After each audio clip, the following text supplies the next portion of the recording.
in this country, workers are exploited, even professional workers, and you don't have to be extreme left to understand that, even today.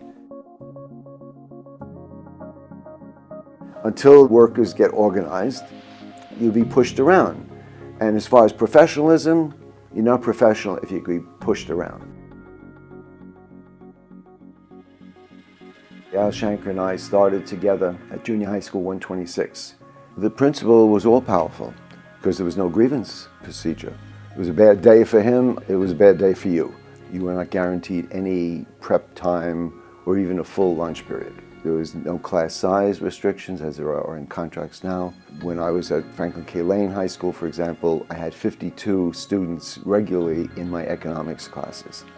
Starting at $50, $55 a week, you needed every dollar, and you'd go in with a strep throat if you had to. The New York Times had this article about how a car washer for regular hours made more than a teacher. No one could live at all on that one salary. You'd have to have at least 2 or 3 other jobs to be a teacher. And it was collective begging, not collective bargaining. There was no collective bargaining for not only us, but all city or state workers. There was no collective bargaining. I was raised by a single mom, and she was a sewing machine operator like so many. And she worked, she was a sleeve setter, put the sleeves on, did 600 a day, piecework. The more you do, the more you got paid, a couple of pennies. They were always trying to cheat the piece workers. You know, the faster they went, the lower the price. She was elected as a shop chair lady in the Amalgamated Clothing Workers. And next to her was Mamie Shanker. She worked on lapels or something, also piecework. And they were good friends. They were at J&J, I still remember the name, clothing, and their bodies were soaked. Before I could drive them home, they would have to change, wring out the sweat from their work clothes. So I started really helping her, and you could say my union career didn't start when I was 21 starting teaching. It started when I was 15. One time, Mamie, who was from Eastern Europe, she asked me, "You're graduating, you know, well, what you going to do when you graduate City College?" And I said, "I'm going to teach." And she said, "My son will be teaching." She said, "Where are you going to teach?" And when I said, "I have a job set up in Astoria Junior High School," she said, "Mine Albert is getting a job there." And of course, that was Albert Shanker. And we taught at the same school, and you know, the rest is part of labor history. There wasn't unity within the teaching body. There were like 100 organizations that were meaningless. If you're not organized and you have 50 teachers in a building, each one is on their own. So in that very first week, we joined the New York City Teachers Guild AFT Local Number 2. We had an assistant principal who was a real SOB. And they would insult us at all times. And he was so bad that we had to do something, so we organized the chapter.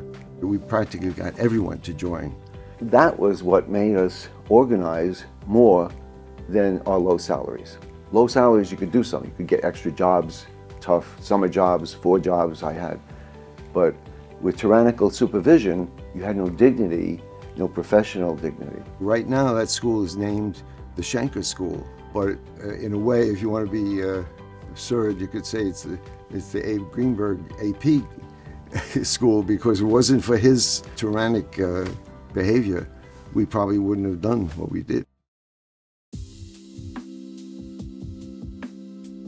Once we created the UFT, then we called for a strike in order to get a lot of things, but the main thing was the right to have a democratic collective bargaining election.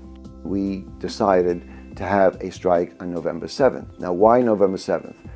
Well, November 7th was the day before President Kennedy was elected the first time, and we had only about 3,000 paid-up members daring to strike when there were 50,000.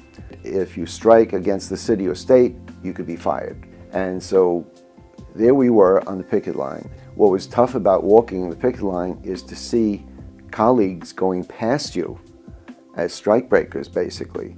And because they were afraid, but some had to sacrifice. And in those days, if you were fired, and like our president, Charles Cogan, had 30 odd years is teaching, if we didn't win that strike, he would have lost every dollar that he put in and what the city put in his pension. He'd have nothing, because that's all teachers had, was their pension. And so we fought with that fear, and those of us who were younger, we had very little to lose, $50 a week. And we could always be car washers. So it was a tough, almost noble endeavor. It could never have been as true as when we walked the picket line in the freezing cold, November 7th, 1960. And so that was the very beginning, and you could say the genesis of our story.